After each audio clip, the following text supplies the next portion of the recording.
Welcome students. In this series of lectures, we will discuss Indian society and trace its history before the advent of colonialism. The Indian society is one of the oldest civilizations and has a rich cultural diversity. India was not one political entity until after the end of British rule, and it was a cluster of empires and kingdoms all functioning together in a peninsular region. Western style documentation of history was not practiced in ancient India. Yet, there are historical records of Indian society since the 3rd century BC. Foreign ambassadors from regions like Greece, Rome, the Byzantine Empire and China have visited India in the past. Their records of the Indian society work as established guides towards our understanding of the past. They have written extensively on the social institutions and conventions, followed back then by observing first-hand accounts of their contact with the community. Experts highly value these documents since they were direct records of communication with the people. India has often been exoticized as the land of spirituality and mystics by the Western world, and many of those stereotypes arose from the accounts of these ambassadors and travelers. Understanding the Indian society and its maneuvers before the advent of the colonialism is an essential part of history that needs to be remembered. To understand the Indian society in a sociological perspective, we have to start from the historical background. In this session, we will be discussing the same. In this session, we will be looking on early studies of Indian society by Greek ambassador Megasthenes, early studies of Indian society by travelers, traders and scholars, Orientalist construction of the Indian society. India has been a land of diverse cultures for millennia, yet there is recorded history from only the 3rd century. All of these accounts are also by foreign travelers documenting their experiences. There is not much to support a native's claim of this land, either because they were not written or because the views were destroyed over time or by war. This is where Indology comes in as a field of study supporting the history before colonialism as a discourse. Indology is a modern study that came after the 18th century, so the views incorporate the essence of modernity. Indology also includes the study of India by foreign travelers dating back to the earliest Greek ambassador Megasthenes, who is recorded to have visited India around 300 BC. Megasthenes visited the court of Chandragupta Maurya, the founder of Mauryan Empire. Megasthenes recorded his observations of Indian society and the court in his composition called Indiga. Fragmented remains of Indiga have been studied extensively and are noted as the precursor of Indian studies in Indology. Since Megasthenes' account of Indian society holds so much value to historians and sociologists alike, let us discuss his travel and experience records in India. Early studies of Indian society by Greek ambassador Megasthenes. Megasthenes was a keen observer, but he was limited by his lack of knowledge on the local languages. While linguistic barriers prevented him from fully comprehending the societal behavior, they did help him to comprehend the fine print of society, the hierarchies, and how they functioned in accordance with the court, as well as how the financial system was built on the said hierarchies. It is essential to understand this record of hierarchies because it talks about the class system in an ancient setting. Megasthenes has described Indian society as the construction of 7 classes coming together. The 7 classes he describes are as follows. Philosophers, they perform sacrifices and other sacred rites in the society. The second classification is husbandmen, who form the bulk of the population. The third one is shepherds and hunters, who take care of livestock and dairy producers. Manual laborers, the individuals employed in bodily, that is manual labor at traders and vending wares. Fifth one is soldiers, who are the fighting men. Inspectors, security for the seamless working of society. Counselors and assessors, who report to the king and advise him in his decisions. These 7 classes, according to Megasthenes, are endogamous, that is, they are not interchangeable. Endogamy in Indian society is common, is related to the rules of marriage, where the marital relationship is acceptable when it happens within their own group or community. Here, in the classes referred by Megasthenes, no one from one class could move to another class even if they wanted to do. They are not permitted to do so. So, this closed community approach can be observed from his account, but surprisingly, Megasthenes does not mention the presence of the Varna system anywhere. The Varna system is used to explain India's caste system. Even though there are 7 classes, without mentioning the Varna system, it is intriguing to know the reason behind the segregation at that point. Since Megasthenes' Indica is lost to history, the remaining fragments can only tell us so much about the systems of ancient India while he visited.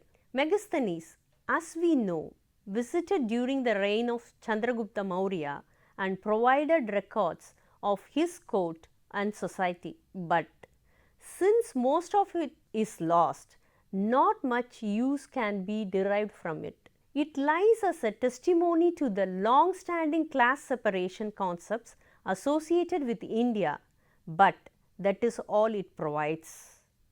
It does not provide any more details on the Indian society's stratification system.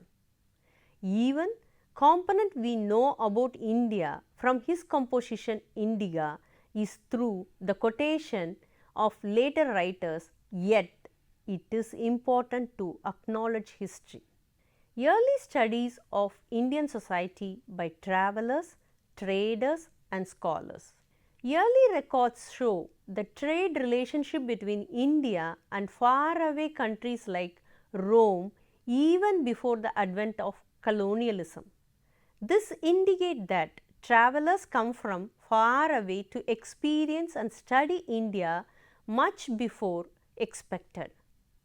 Many travelers from various regions have visited India for multiple reasons, including being an ambassador like Megasthenes and as missionaries and historians.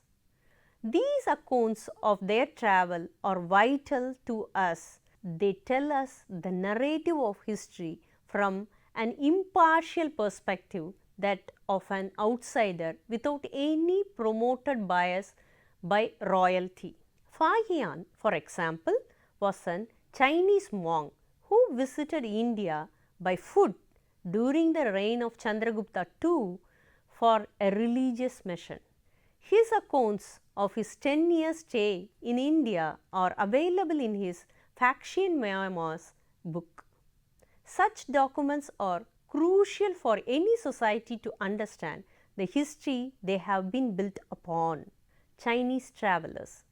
Similarly, there have been other Chinese travelers who visited India, and some of them have written detailed observations of the life of the people of India.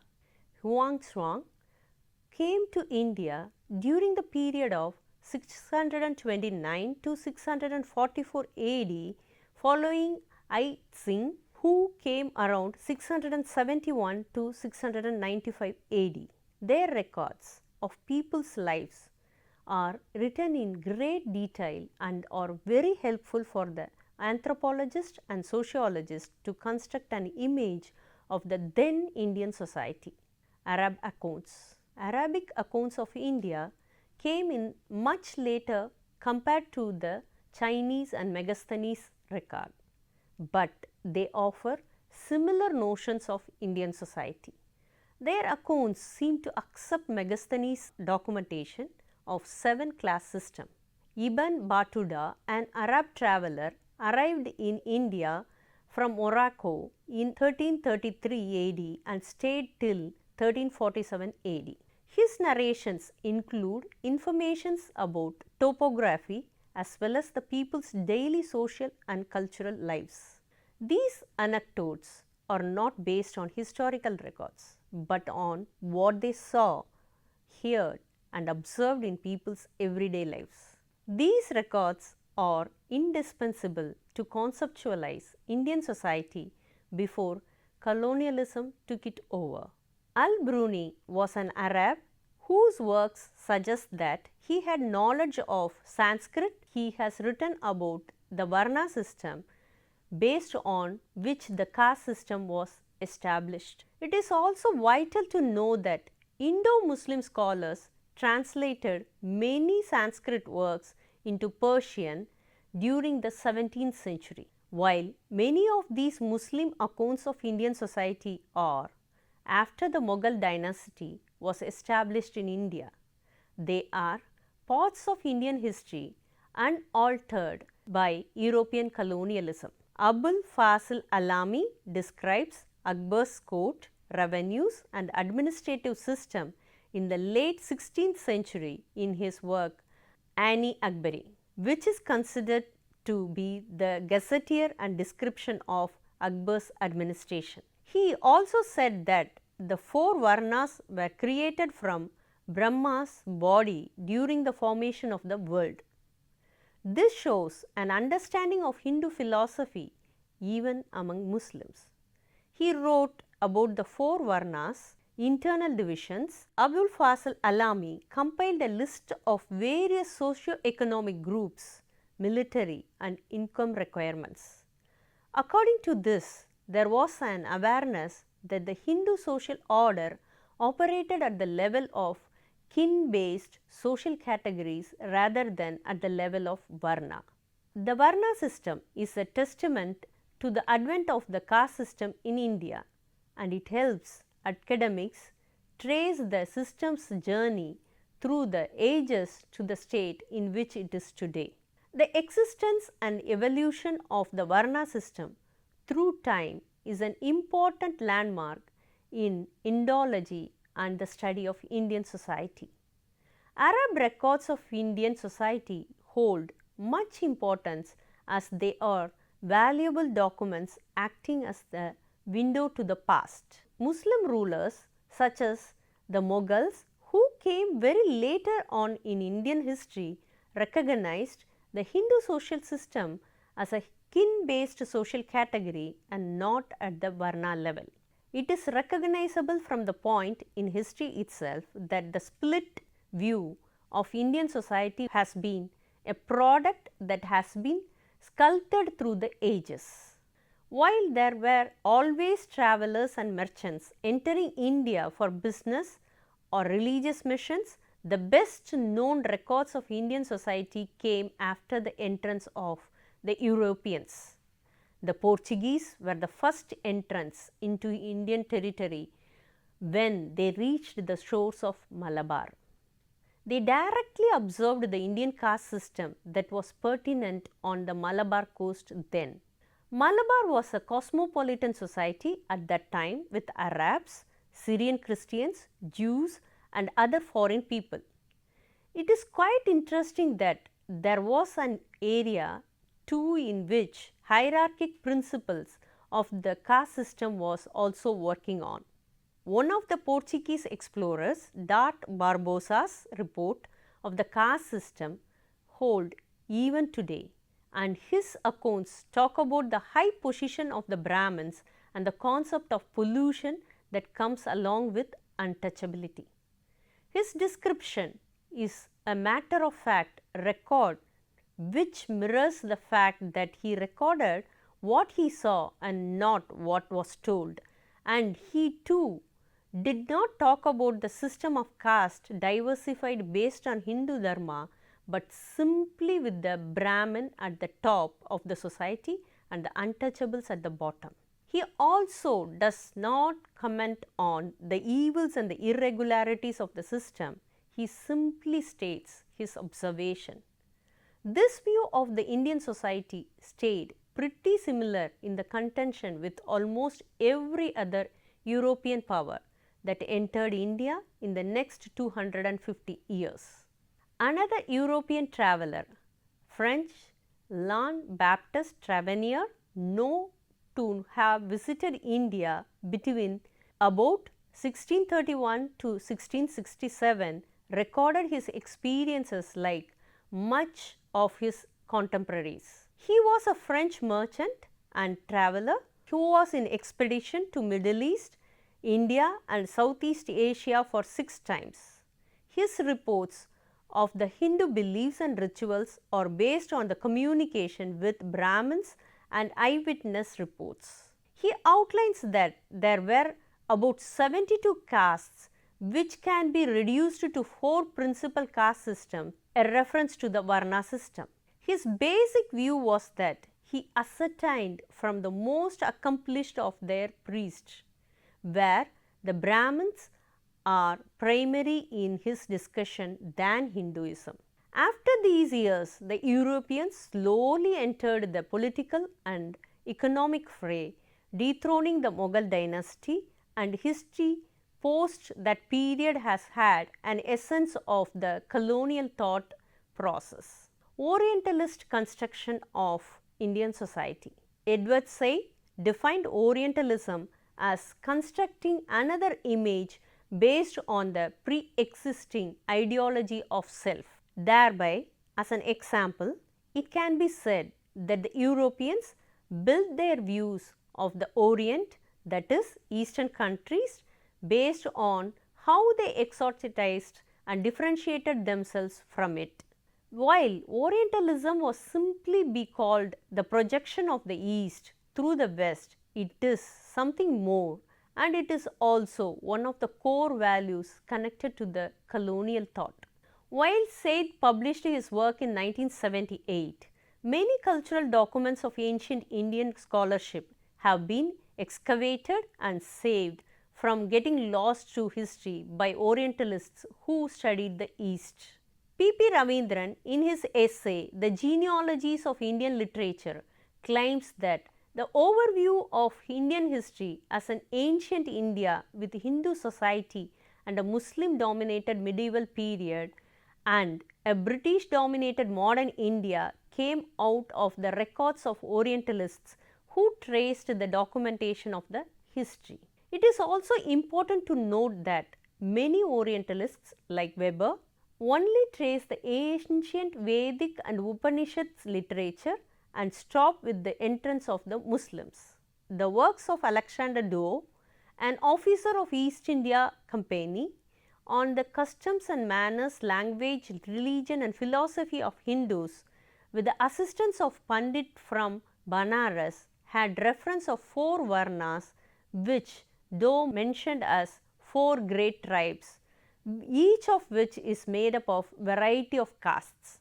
The variety of castes were endogamous and do not associate in any manner with each other. The Orientalists were biased toward the Islamic works and did not care to give them enough attention as much as they did for Sanskrit and other Indian classical languages. Many early Indologists were also against the view of looking at the regional Indian works as a part of Orientalist canon. Now, this brings us to the biggest question: who decides how history is recorded? While post-colonial thinkers postulate that there is no true history, it also means that history can be augmented to fit one's narrative. The narrative of Indian history has been majorly contributed to the base on records that Orientalists have organized. These Orientalists were convinced that these recorded ancient texts were accurate guides to the lives of the culture and society of people, particularly the Hindus from back then. The issues with the Orientalists' view is that their general perspective is only from the purview of the Pandits and Brahmins. While they were the dominant caste in the society, the seclusion ideal stayed consistent throughout recorded Orientalist history. These histories show that any other group other than the dominant Brahmins were not allowed to read specific texts which sees the Brahmin as the center of the social order. The Varna status and the prescription of differential punishments for the violation, prohibitions and the sacredness associated with the Brahmins were viewed. Their dominance is a piece of repeating information. This view is contested because during the period Orientalists exalted these documentations and the Brahmin dynasties were not huge in political and military power. This shows the viewpoint Orientalists take on studying Oriental societies. While no one can deny the efforts of Orientalists made in protecting the histories and tracking them, their view can be seen biased. The Orientalists gave a picture of Indian society as a static, timeless and spaceless. Indian society from Orientalists' perspective was a set of rules which every Hindu follow. As a colonial power, they cannot understand the nuances of the society that exists during their reign or what existed before them. The British view of India started as inferior with an example from Macaulay's Minutes. Such a system of othering has been the only consistent record after they arrived in India. The Indian society can be studied today as a single entity, but before the colonial era and much before the Mughal age, India did not exist as one, but a geographical area occupied by multiple provincial kingdoms and empires. The Indian civilization is born out of its diversity, and it is important to acknowledge to those differences before working on becoming a homogeneous society. India is a land of rich history spanning over centuries, and even though not much history of the past has been recorded, it is invigorating to know about the history through the eyes of foreign ambassadors and travelers who saw ancient India in all its primeval beauty. History is important because it allows society to progress. In this lesson, we have touched upon various concepts and historical facts such as the accounts of foreign travelers and their third-person narratives of Indian society. Through history, we can learn how much we have changed over the past. And now, looking at Megasthenes' account of the caste system in India, we can identify that the system have evolved but has stringently persisted through centuries. From a sociological perspective, such histories help us identify the growth curve of the society and how these stratifications molded society into the way it is today. India is a post-colonial developing nation today, but studying the land even before the colonial powers entered gives such richness to our knowledge. By learning history, we can work on not making the same mistakes that were committed centuries ago, and we can work on better contingency plan in the event of national problem, and sociology provides us with the proficiency to create a more inclusive society that is free of all the ancient prejudice systems that were not built on fact. From the accounts of multiple travelers, we can understand that the caste system was based on occupation initially, slowly turning into discrimination based on birth over the years. And it is understandable that the system is outdated in terms of current reality. To make important cultural and societal changes, it is essential to study what was once the norm before. This lesson is a step forward, a more enlightened and knowledgeable tomorrow. Thank you.